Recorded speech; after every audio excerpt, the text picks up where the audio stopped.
Yo, what's up guys? We are back with another video today, and today I am here to give my full card predictions for UFC 329 McGregor versus Holloway. It's been a long time, man. The guy's back. I have some stuff to say, but I won't get into it until we get to the main card. But overall, I'm very much looking forward to this fight and this whole card in general. This is a really stacked card. For a McGregor card, normally they're all like really bad because like they don't really need to put much effort into it. But this time they actually put legit effort. Like this is genuinely better than most cards we've had this year. This is better in my opinion than the whole White House thing. That's just my opinion. But you don't want to hear about my opinions about if this is good, this is bad. I'm just here to give you my predictions for this full card. So without further ado, let's get right into it. First fight we have is Alari Santo Costa versus Cody Durden. I believe this is a short notice for Cody Durden. Listen, he did win his last fight, but I don't really think much about him. I think that Costa, he's on a winning streak. He's better. He's younger. He's on better momentum than Cody Durden is. So I'm going to go with Costa by decision. All right, next up we have Ryan Gardrae versus my GOAT, Zachary Reeves. So sad that he lost to Michelle Pajera, man. But regardless, I'm going to pick Zachary Reeves. Yes, he lost, and he lost to Michelle Pajera. But Ryan Gardrae, the dude's a blob. Look at him. Look at his like physique compared to Zachary Reeves.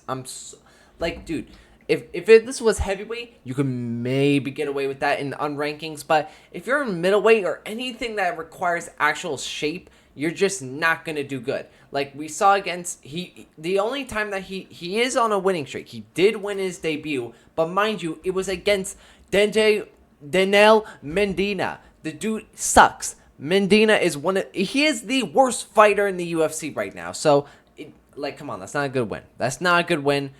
Zachary Reeves, I would love him to win this. I'm actually quite surprised that he is the underdog. But, I mean, I guess if you win a KO in your debut, they just warn that. But regardless, I'm going to go with Zachary Reeves I'm going to go with him by KO in round 2. All right, next up we have Farid Basharat versus Josh Garzel. Rest in peace, Ethan Wing, for not getting this fight, man. Dude, when I heard that Ethan pulled out, I was so sad, man. I was actually genuinely pissed. Besides the legit main event, MBSE and Patty, this was my most anticipated fight right here. Two of some of the best unranked bantamweights. Well, Barshiro is ranked, but you get what I'm saying. Two of the best guys that would have, two of the best guys outside the rankings fighting each other. I was so looking forward to this fight, man. Two legit prospects. Unfortunately, Ethan Wing, listen, the title run will continue, but, you know, what are you going to do? Basharat will win this fight. He'll win this fight. I'm going to go with it by, honestly, John Cassell, I mean, the dude literally looks like a high schooler, man. The photos do not, make me confident at all that he could even make it to a decision. Basharat is actually good. Yes, Basharat is a decision merchant. He is, not much finishes in his career. But I think if this is a short notice fight, especially if a guy that's only 6-1, very young in his career, and a guy with Basharat who's very experienced, I think that he will get the finish in this fight, probably by submission because he has more submissions than knockouts in his career. So I'll go with it by round 2 or 3 submission, kind of similar of how Bogdan Guskov submitted Billy Waka a couple years back. I think it was last year. But yeah, give me Basharat by submission round 2 or 3. All right, next up we have Dumas Pinas versus Cesar Almeida. That's one of the craziest names of all time. Especially because of the next fight we have on this card, but we'll get into that.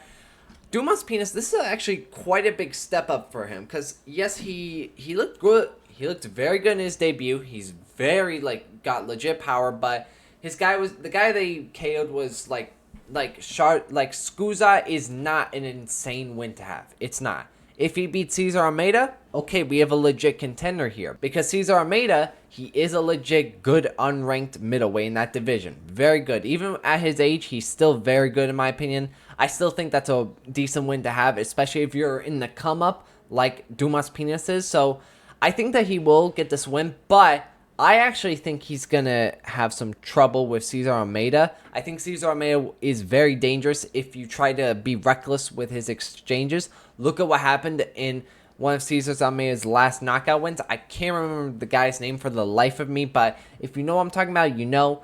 I think that if Dumas Pinas is not careful, he will get caught and KO'd the same way that the other guy did.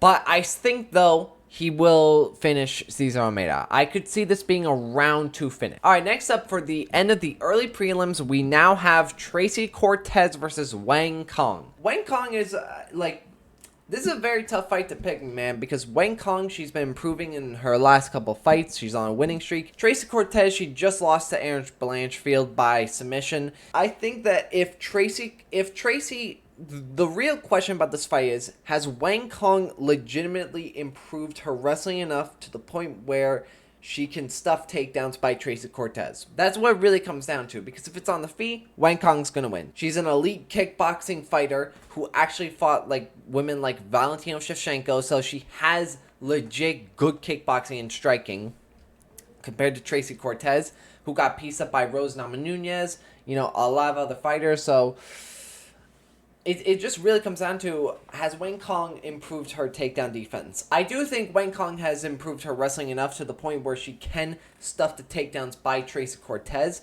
I do think she will have trouble, though. Like Tracy Cortez will probably get some takedowns in, because I think she knows she's going to have to use her wrestling a lot in this fight if she wants to win. Because on the feet, Wang Kong wins this easily, in my opinion.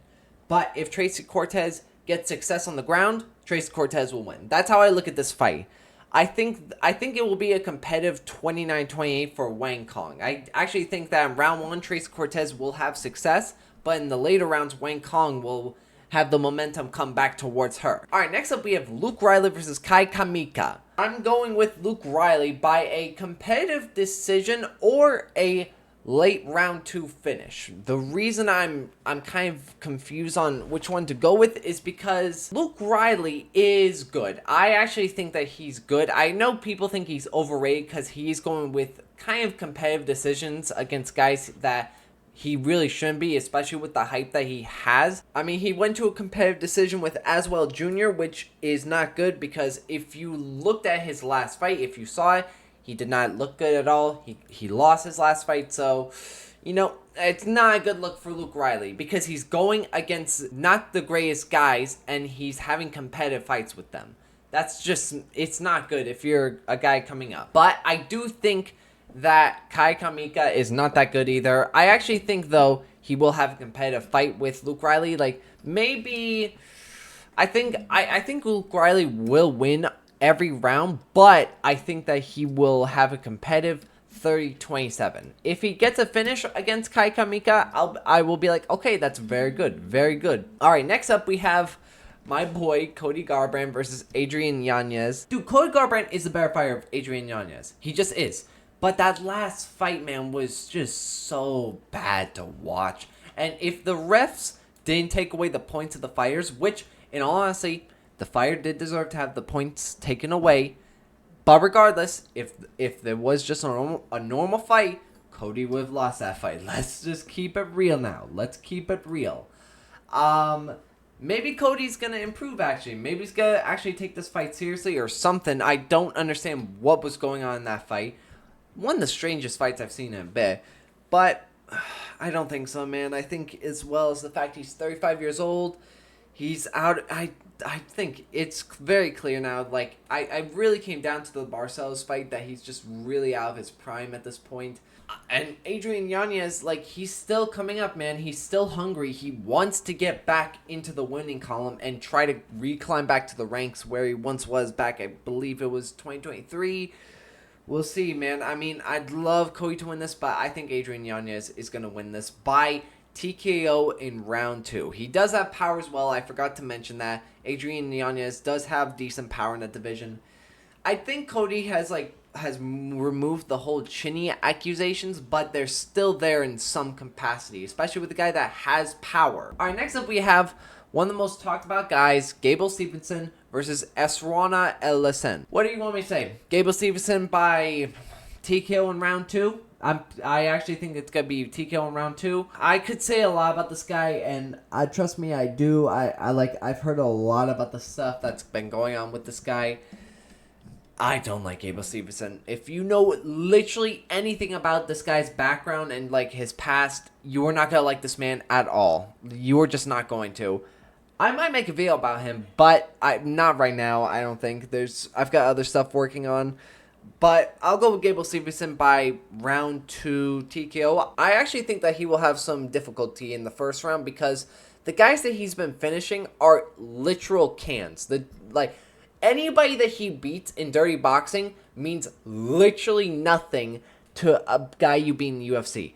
Beating somebody at dirty boxing or like these lower ranked MMA organizations literally mean nothing compared to being a guy in the UFC, because guys in the UFC, like it or not, even the lower ranked heavyweight guys are better than most of the MMA fighters outside the league. It's just so clear. We see guys making their debuts all the time, and some of them who have big hypes always lose, like Patchy Minks, Kaya Sakura, Pitbull, other guys like that. They all have these big hypes and they lose. Yes, Gable Stevenson is a incredibly good wrestler. He has done a lot in wrestling that are insane accomplishments, but how's that going to translate to MMA? This just reminds me so much of how they're doing Bo Nickel, and they're going to give Gable Stevenson the Bo Nickel treatment. They just are, so I know that.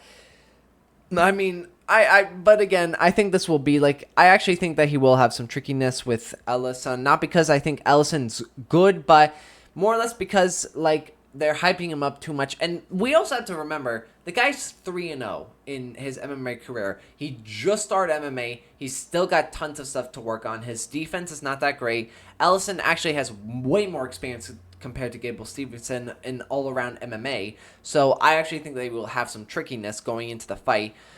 But still, Gable Stevenson, he's athletic. He's actually an athletic fighter at heavyweight. That means a lot when you fight at heavyweight. So give me him by TKO in round 2.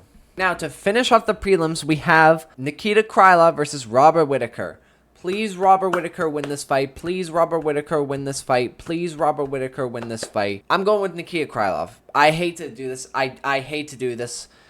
I think Nikita Krylov is I'm not picking him because I think he's the better fighter. Robert Whittaker is the way more skilled fighter in every department compared to Nikita Krylov. He just is. But Nikita Krylov is basically a heavyweight. The guy, if he really wanted to, he can move up to heavyweight. But he's so goddamn big at light heavyweight, man. He's ginormous. Whittaker he debuted at welterweight. This is going to now be his third weight class he's moving up to. And as well, there's the whole chinny stuff with Robert Whittaker. Nikita Krylov does have power. He does. I don't know, man. If Whittaker wins this, everybody will be happy if Whittaker wins this. I really want to see what the face-off between these two are going to look like, because how small is Robert Whittaker compared to Nikita Krylov? If he's not that small to Krylov, I'll be okay, I'm actually interested in this. But he's good. Nikita Krylov's gonna dwarf him, man. I'm gonna go with round 2 TKO. I don't want to say that, man. It hurts me as a Robert Whittaker fan. We all love Robert Whittaker, but I think this is a really bad matchup for Whittaker. It just is. All right, now we move on to the main card of this event. Starting off, we have Bobby Green versus Terrence McKinney. Great fight. I love this fight so much, man. A very good way to start off this whole card. Give me Bobby Green. I can't believe I'm going to say this, but give me Bobby Green by round 1 KO. I mean, picking which round for this fight is completely easy because it's Terrence McKinney. He either knocks you out, submits you in round 1, or he gets finished in round 1. I've said this before, and everybody will say this. There's no in between with this. It's that simple with Terrence McKinney. Very simple. Bobby Green, he's looking good, especially at his age. Yes, is he being the best guys? No. Zal Hubert's probably his best win so far in his 3-fight winning streak, but Zal Hubert he's not good. He's not good. I'm gonna keep it a buck. He's really all he has is he's a tall guy with some length, and he just doesn't use that at all. Now, granted, Bobby Green is just a really annoying fighter to fight with when you're on the feet, but still, I think that Terrence McKinney could potentially get this one. This fight is such a coin flip. It's such a coin flip, in my opinion. I'm not surprised if Terrence McKinney pulls this off. I'm not surprised. He's very explosive, very quick, and goes crazy in that first round. But Bobby Green, he's experienced, man. He's an experienced veteran. He knows how to deal with fighters like this. He's dealt with it before, and he'll deal with it again. As well, his style is just very annoying. And this is like one of the few fighters that like Terrence McKinney's going to have a real trouble with on the feet, because he's never fought a guy like Bobby Green, the way that he just like keeps his hands down, kind of like taunts you. Oh, like it's so weird. Like Bobby Green is like never like Terrence McKinney actually has the longer reach in this fight, but Bobby Green's going to make it so that he has the longer reach compared to him. It's so interesting. But give me Bobby Green by KO or TKO in round 1. I'm going to go with that. All right, next up, probably besides like BSD or like Conor McGregor, one of my most anticipated fights, Brandon Royval versus Lunar Caveat. I'm going with Brendan Royval. Now, I know that's a big surprise. Listen, I know Lunar Caveat is very good. He has elite level striking. He is very, very crisp. Got knocked out by Charles Johnson, but that's besides the point. I think Brendan Royval, besides Van, is one of the stylistically hardest matchups for him. The reason I'm saying this is because I think his cardio is a bit iffy. I still think he has like a bit iffy cardio. I don't know if his cardio is going to look that good compared to Brendan Royval, which Brendan Royval, I mean, it's not even, I shouldn't even be comparing it to Brendan Royval.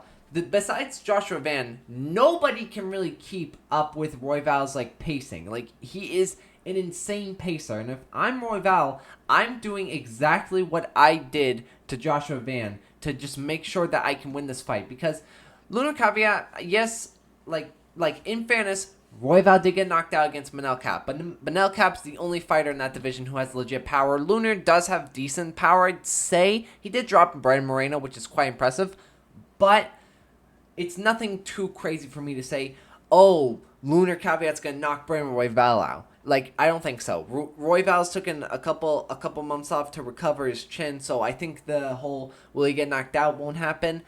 I think Royval will be able to use his output and his pace and his cardio to make Lunar Caveat gas out. And yes, he will have some trouble in the first round. He will have some difficulty. Lunar Caveat is, in my opinion, the better striker between the two. But Royval has the pace and the output that I think can match that. Alright, next up we have a fight that's not really getting talked about as much compared to other fighters on this card.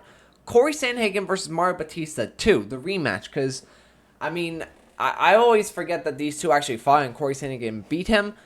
I think Corey Sandhagen will win this fight again. Yes, Mario Batista is a very good fighter. He's very well-rounded.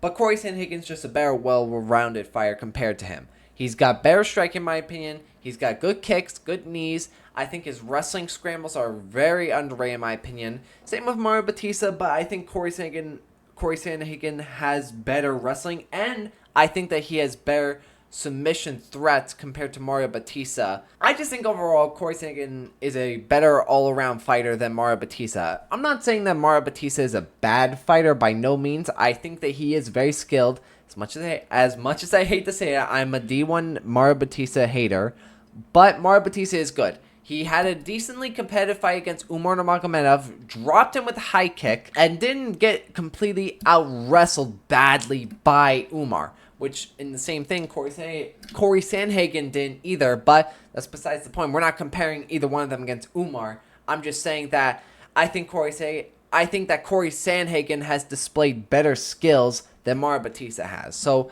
give me Corey Sandhagen by decision as well. I think that he'll win this actually comfortably. I'm very confident with that one. Alright, now we move on to the co-main event. BSD versus Paddy Pimblett. I've had a lot of thoughts on this fight.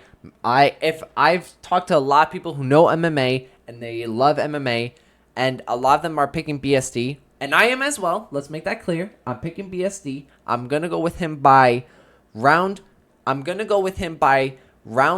3 submission, but I can very much see Paddy winning this fight.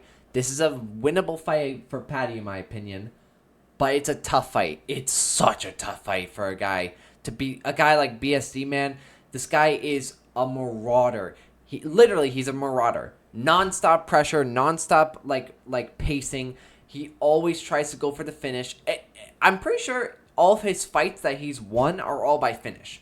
Decision merchant. But BSD, he will try to finish you, and he will do whatever it takes. Granted, he has horrible head movement, like worse than Patty's, but both of these... This is actually a fight between two guys who have terrible head movement, but that's besides the point. I think Patty does have tools to win this. The fact that he has good submissions, if he actually fucking uses it, where was that against Gaethje this whole time? But I think if he actually uses his brain and he decides, I'm going to try to submit this guy or work on my grappling to finish him, I could see him working on this fight. Because BSD, he tends to, when he pressures a fighter, he tends to leave his neck really exposed. And a guy, if Patty actually is good when it comes to catching submissions like he did with Bobby Green, he could very much do that against BSD. He could do that if he actually uses his grappling. If he doesn't, then he's going to lose his fight. His striking is uncomfortable. I will give him that. He does have awkward striking. Gaethje was having some difficulty with Patty's striking because it is awkward style. It's a very awkward style. It's kind of like, it reminds me of a sense of DDP, but I don't think so. I don't think BSD will have much trouble with that, especially with the fact that I don't think Paddy Pimblett is going to have the power to stop BSD like a guy like Dustin Poirier had, or he's going to have the elite level grappling like Moicano did. So I'm going to go with BSD by submission round 3. Alright, now we move on to the main event. The return of Conor McGregor versus Max Holloway. Max Holloway's going to win this by round 1 TKO. He's going to win this by round 1 TKO. I don't care what anybody says. I don't understand why we're making this fight. I think it's ridiculous because, listen, McGregor was elite back in the day. 2016 McGregor, in my opinion, is one of the greatest fighters of all time. That performance and the way he fought that fight against Eddie Alvarez, I don't think anybody could beat him that night. I truly don't. Maybe besides Ilya when he beat Charles Oliveira, or Islam when he fought JDM or Dustin Poirier. Maybe those two. I could see that, but we're not at those days no more, man. This is not the same McGregor that was locked in. This is a guy that is on cocaine, is hitting old people, going through court stuff about raping a woman. We have all this stuff about McGregor, and meanwhile, Max Holloway, throughout those 5 years since McGregor's last fight, he's been still grinding. He's been fighting against the top level guys still, even at this point, and he's still an elite level guy. Listen, as well, the reason that McGregor is having this fight against Max Holloway at welterweight is because he wants to have the size advantage, the power advantage, because he's used to fighting at welterweight, and Max Holloway isn't. He hasn't even fought in lightweight that long. Now he's got to move up as well again to another weight class, which adds more pounds on himself.